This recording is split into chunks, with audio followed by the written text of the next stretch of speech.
به نام الله که بخشاینده و با رحمت است. بگو به من وحی شده که گروهی از جنیان قرآن را شنیدند و اعتراف کردند ما قرآن شگفتی را شنیدیم که به راه رشد و تکامل هدایت می کند. ما به آن ایمان آوردیم و احدی را شریک پروردگارمان نمی دانیم و اینکه بلند مرتبه است مقام پروردگار ما، نه همسری دارد و نه فرزندی اختیار کرده است. سفیهان ما در مورد خدا سخنان ناروا می گفتند، حالان که می پنداشتیم آدمیان و جنیان هرگز در مورد خدا دروغ نمی گویند. در حالی که مردانی از جنس انسان به مردانی از جنس جن پناه می بردند و آنها سبب افزایش گمراهیشان می شدند. آنها همان گونه گمان می کردند که شما گمان می کردید، اینکه خداوند احدی را زنده بر نمی انگیزد، حالا که ما همه آسمان را جستجو کردیم و آنجا را پر از نگهبانان نیرومند و شهاب‌هایی چون تیر یافتیم. ما در جاهایی که شنیدن اسرار عالم بالا ممکن بود می نشستیم، اما اکنون هر که بخواهد گوش دهد شهابی چون تیر را در کمین خود می یابد و ما نفهمیدیم آیا برای اهل زمین شری اراده شده است یا اینکه پروردگارشان اراده کرده به راه رشد هدایتشان کند.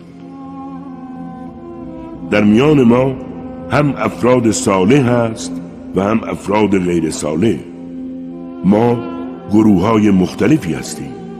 ما یقین داریم که نمیتوانیم خداوند را در زمین عاجز کنیم و از دست او بگریزیم. ما هنگامی که سخنان هدایت آمیز را شنیدیم به آن ایمان آوردیم. پس هر کس به پروردگارش ایمان بیاورد نه از نقصان پاداشش میترسد و نه از ظلم. برخی از ما تسلیم خداییم و برخی ظالم. پس هر کس تسلیم خدا شود بدون شک خود را در راه رشد آزاد کرده است، اما ظالمان هیزم جهنم خواهند بود. و اگر در راه ایمان صبر و استقامت بورزند ما آنها را با آب فراوانی سیراب می‌کنیم تا آنها را امتحان کنیم.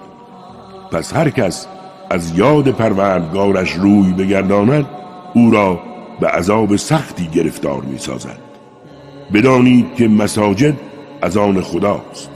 همراه با خدا کس دیگری را مخوانید، چون بنده خدا پیامبر به عبادت برمیخواست و او را میخواند، گروهی پیرامون او به شدت ازدحام میکردند. بگو من فقط پروردگارم را میخوانم و احدی را شریکش نمیسازم. بگو من مالک زیان یا هدایتی برای شما نیستم. بگو اگر نافرمانی کنم هیچ کس مرا در برابر مجازات خداوند پناه نمیدهد و پناهگاهی جز او نمییابم. تنها وظیفه من ابلاغ پیام الهی است و رساندن رسالات اوست. پس هر کس نافرمانی خدا و پیامبرش نماید آتش جهنم از آن اوست و جاودانه در آنجا خواهد ماند. مخالفت کفار ادامه می‌یابد تا آنچه را به آنها وعده داده شده است ببینند. در آن هنگام خواهند فهمید که چه کسی بیاورش ضعیفتر و نیروهایش کمتر است. بگو من نمیدانم آیا آنچه به شما وعده داده شده است نزدیک است یا پروردگارم فرصتی را برای آن مقرر داشته است.